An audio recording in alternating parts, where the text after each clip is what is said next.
friends, it's Miss Jessica here again with a fun activity for you to do at home. Do you have any muffin tins or maybe cake pans or a baking sheet? Something else to look for, some refrigerator magnets. We have a lot of random ones at my house, but I found something fun that you can do with them. You can stick them to your pans. Look how they don't come off. If you have a muffin tin, you could even use it to easily sort. This one is one with words. This one has cars.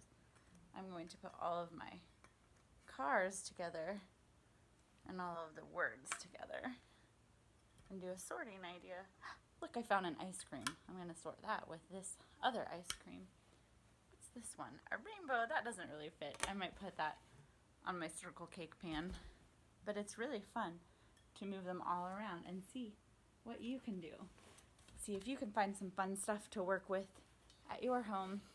Bye, friends. I hope I see you soon.